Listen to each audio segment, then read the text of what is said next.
Hello friends, ओम श्री गणेशाय नमः। जय श्री कृष्णा। आप सभी का स्वागत है आपके अपने यूट्यूब चैनल पर। फ्रेंड्स, आपको और आपके परिवार को हमारी तरफ से देवर्षि नारद जयंती की हार्दिक शुभकामनाएं। फ्रेंड्स, आज हम आपको इस वीडियो में बताने जा रहे हैं नारद जयंती का शुभ मुहूर्त, पूजा विधि, महत्व और देवर्षि नारद की जन्म की कथा के बारे में। साथ ही हम आपको बताएंगे नारद जयंती पर सभी मनोकामनाओं की पूर्ति के लिए किए जाने वाले उपाय के बारे में। फ्रेंड्स, वीडियो शुरू करने से पहले आपसे रिक्वेस्ट है, अगर आप हमारे चैनल पर नए हैं और आपने अभी तक चैनल को सब्सक्राइब नहीं किया है तो प्लीज़ सब्सक्राइब कीजिएगा चैनल को। साथ ही प्रेस कीजिएगा बेल आइकन को, जिससे नए वीडियो से रिलेटेड नोटिफिकेशन आपको तुरंत प्राप्त हो सके। और वीडियो पसंद आने पर वीडियो को लाइक और शेयर जरूर कीजिएगा, ताकि सभी भक्तों को इस वीडियो का लाभ प्राप्त हो सके। और कमेंट बॉक्स में जय श्री कृष्णा जरूर लिखिएगा। नारद जयंती प्रत्येक वर्ष ज्येष्ठ कृष्ण प्रतिपदा तिथि को मनाई जाती है। ऐसा माना जाता है कि इस दिन नारद मुनि का जन्म हुआ था। मान्यता है कि ज्येष्ठ कृष्ण प्रतिपदा तिथि के दिन ही महर्षि नारद का जन्म भगवान ब्रह्मा जी की गोद से हुआ था। इसलिए नारद मुनि को भगवान ब्रह्मा के मानस पुत्र के रूप में जाना जाता है। शास्त्रों के अनुसार नारद मुनि ब्रह्मा के 7वें मानस पुत्रों में से छठे हैं। उन्होंने कठिन तपस्या से ब्रह्मश्री पद प्राप्त किया था। वे भगवान विष्णु के अनन्य भक्तों में से एक माने जाते हैं। ये स्वयं वैष्णव है और वैष्णव के परमाचार्य तथा मार्गदर्शक है। देवर्षि नारद धर्म के प्रचार तथा लोक कल्याण हेतु सदैव प्रयत्नशील रहते हैं। मात्र देवताओं ने ही नहीं, वरन दानवों ने भी उन्हें सदैव आदर दिया है। समय समय पर सभी ने उनसे परामर्श लिया है। ब्रह्म ऋषि, देवर्षि, महर्षि, परम ऋषि, श्रुत ऋषि, राज ऋषि, कांड ऋषि, ये 7 ऋषियों के प्रकार हैं। नारद जी ही एकमात्र ऐसे ऋषि हैं जिन्हें देवर्षि कहा जाता है। वे देवताओं के ऋषि हैं। श्रीमद् भगवद गीता के 10वें अध्याय के 26वें श्लोक में स्वयं भगवान श्री कृष्ण ने इनकी महत्ता को स्वीकार करते हुए कहा था कि देवताओं में मैं नारद हूँ। देवर्षि नारद भगवान नारायण के पार्षद होने के साथ साथ देवताओं के प्रवक्ता भी हैं। देवर्षि नारद ने सर्वप्रथम इस लोक से उस लोक में परिक्रमा करते हुए संवादों का आदान प्रदान किया था। इस प्रकार देवताओं, गंधर्व और राक्षसों के मध्य संवाद का सेतु स्थापित करने के लिए नारद जी की महत्वपूर्ण भूमिका रही। वैदिक पुराणों के अनुसार नारद मुनि देवताओं के दूत और सूचनाओं के स्रोत हैं। मान्यता है कि नारद जी तीनों लोकों, आकाश, स्वर्ग, पृथ्वी, पाताल या जहाँ चाहे विचरण कर सकते हैं। यही नहीं, उन्हें धरती के पहले पत्रकार की भी उपाधि दी गई है। कहते हैं कि सूचनाओं को इधर उधर पहुंचाने के लिए नारद मुनि पूरे ब्रह्मांड में घूमते रहते थे। देवर्षि नारद को सृष्टि के पालनहार श्री विष्णु का अनन्य उपासक माना गया है। पौराणिक मान्यताओं के अनुसार वह हर वक्त नारायण नारायण का जाप करते रहते हैं। नारद का जिक्र लगभग सभी पुराणों में मिलता है। मान्यताओं के अनुसार एक हाथ में वीणा धारण करने वाले नारद तीनों युगों में अवतरित हुए। नारद जयंती के दिन लोग उपवास रखकर इनकी आराधना करते हैं। मान्यता है कि इस व्रत के प्रभाव से पुण्य प्राप्त होता है और सभी मनोकामनाएं पूर्ण होती हैं। नारद जी ने माता लक्ष्मी और विष्णु जी का एक साथ विवाह करवाया। देव और दानव को साथ मिलाकर मंथन करवाने में भी नारद जी की भूमिका रही। पार्वती जी को शिव को वर के रूप में प्राप्त करने के लिए प्रेरित किया। महादेव द्वारा जलंधर का विनाश करवाया। इंद्र को समझा बुझाकर उर्वशी का पुरुरवा के साथ परिणय सूत्र करवाया। डाकू रत्नाकर को महर्षि वाल्मीकि बनाया। वाल्मीकि को रामायण की रचना करने के लिए भी नारद जी ने प्रेरणा दी थी। कंस को आकाशवाणी का अर्थ भी नारद जी ने ही समझाया था। व्यास जी से भी भागवत की रचना नारद जी ने करवाई। प्रहलाद और ध्रुव को उपदेश देकर नारद जी ने महान भक्त बनाया। देवर्षि नारद व्यास, वाल्मीकि तथा महाज्ञानी शुकदेव आदि ऋषियों के भी गुरु हैं। वीणा का आविष्कार भी नारद जी ने ही किया था।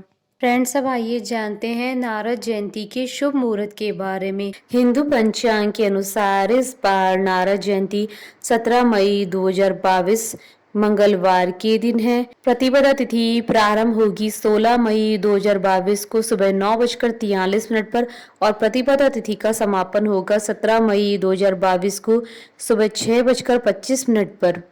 धर्मशास्त्रों के अनुसार कोई भी पर्व उदया तिथि में मान्य होता है, इसलिए नारद जयंती 17 मई 2022 को मनाई जाएगी। फ्रेंड्स, अब आइए जानते हैं नारद जयंती की पूजा विधि के बारे में। नारद जयंती के दिन सभी भक्तों को पवित्र जल में स्नान करना चाहिए। इस दिन भगवान विष्णु और माता लक्ष्मी की पूजा करने के बाद नारद मुनि की भी पूजा करनी चाहिए।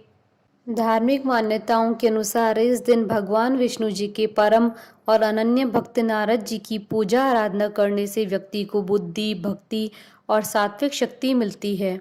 जो भी श्रद्धालु नारद जयंती के दिन उपवास करते हैं, उन्हें इस दिन अन्न का सेवन नहीं करना चाहिए। शास्त्रों के अनुसार नारद जयंती के दिन रात्रि जागरण किया जाता है और भगवान विष्णु को प्रसन्न करने के लिए भगवान विष्णु के मंत्रों का जाप किया जाता है। रात्रि जागरण संभव न हो तो संध्या काल में पूजन अवश्य करें। नारद जयंती के दिन विष्णु सहस्त्र नाम का पाठ करना अत्यधिक शुभ माना जाता है। पूजा समाप्त होने के पश्चात भगवान विष्णु जी की आरती करते हैं। भगवान विष्णु जी का आशीर्वाद पाने के लिए इस दिन सभी भक्तों को, गरीबों और ब्राह्मणों को भोजन, कपड़े और पैसे दान करने चाहिए। फ्रेंड्स, अब आइए जानते हैं नारद जयंती पर किए जाने वाले उपाय के बारे में। इस दिन कृष्ण मंदिर में भगवान श्री कृष्ण को बांसुरी जरूर भेंट करनी चाहिए। ऐसा करने से व्यक्ति के सभी मनोरथ सिद्ध होते हैं। फ्रेंड्स, अब आइए जानते हैं देवर्षि नारद मुनि के जन्म की कथा के बारे में। पौराणिक कथाओं के अनुसार अपने पूर्व जन्म में नारद उपब्रह्मण नाम के गंधर्व थे। उन्हें अपने रूप पर बहुत ही घमंड था। कहते हैं कि एक बार अप्सराएं और गंधर्व गीत और नृत्य से ब्रह्मा जी की उपासना कर रहे थे। तब उपब्रह्मण स्त्रियों के साथ श्रृंगार भाव में वहां आया। यह देख ब्रह्मा जी अत्यंत क्रोधित हो उठे और उस गंधर्व को श्राप दे दिया कि वह शूद्र योनि में जन्म लेगा। बाद में उस गंधर्व का जन्म एक शूद्र दासी के पुत्र के रूप में हुआ। दोनों माता और पुत्र सच्चे मन से साधु संतों की सेवा करते और कहते हैं कि वह बालक संतों का जूठा खाना खाता, जिससे उसके हृदय के सभी पाप नष्ट हो गए। 5 वर्ष की आयु में उसकी माता की मृत्यु हो गई। अब वह बालक एकदम अकेला हो गया। माता की मृत्यु के पश्चात उस बालक ने अपना समस्त जीवन ईश्वर की भक्ति में लगाने का संकल्प किया। मान्यता है कि एक दिन बालक एक वृक्ष के नीचे ध्यान में बैठा था। तभी अचानक उसे भगवान की एक झलक दिखाई पड़ी, जो तुरंत ही अदृश्य हो गई। इस घटना के बाद उस बालक के मन में ईश्वर को जानने और उनके दर्शन करने की इच्छा और प्रबल हो गई। तभी अचानक आकाशवाणी हुई कि इस जन्म में उस बालक को भगवान के दर्शन नहीं होंगे, बल्कि अगले जन्म में वह उनके पार्षद के रूप में उन्हें पुनः प्राप्त कर सकेगा। समय आने पर यही बालक ब्रह्मदेव के मानस पुत्र के रूप में अवतरण हुआ, जो नारद मुनि के नाम से प्रसिद्ध हुआ। मान्यता है कि नारद जी का विवाह उनके पिता ब्रह्मदेव के कारण नहीं हो पाया। माना जाता है कि ब्रह्मा जी ने नारद जी को सृष्टि के कामों में उनका हाथ बटाने और विवाह करने के लिए कहा, किंतु नारद जी ने अपने पिता की आज्ञा का पालन करने से इनकार कर दिया। ब्रह्मा जी ने उन्हें लाख समझाया, किंतु देवर्षि अपनी बात पर अडिग रहे। तब ब्रह्मदेव अत्यंत क्रोधित हो उठे और उन्होंने देवर्षि को आजीवन अविवाहित रहने का श्राप दे दिया। मान्यता है कि राजा दक्ष की पत्नी आसक्ति से 10,000 पुत्रों का जन्म हुआ था, लेकिन इनमें से भी किसी ने भी दक्ष का राजपाट नहीं संभाला, क्योंकि नारद जी ने सभी को मोक्ष की राह पर चलना सिखा दिया। बाद में दक्ष ने पंचजनी से विवाह किया और इनके 1,000 पुत्र हुए। नारद जी ने दक्ष के इन पुत्रों को भी सभी प्रकार की मोह माया से दूर रहकर मोक्ष की राह पर चलना सिखा दिया। इस बात से क्रोधित दक्ष ने नारद जी को श्राप दे दिया कि वह सदा इधर उधर भटकते रहेंगे और एक स्थान पर ज्यादा समय टिक नहीं पाएंगे।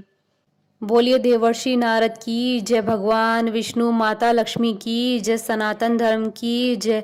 हमारे साथ इस वीडियो में अंत तक बने रहने के लिए आपका धन्यवाद। ओम श्री गणेशाय नमः। जय श्री कृष्ण।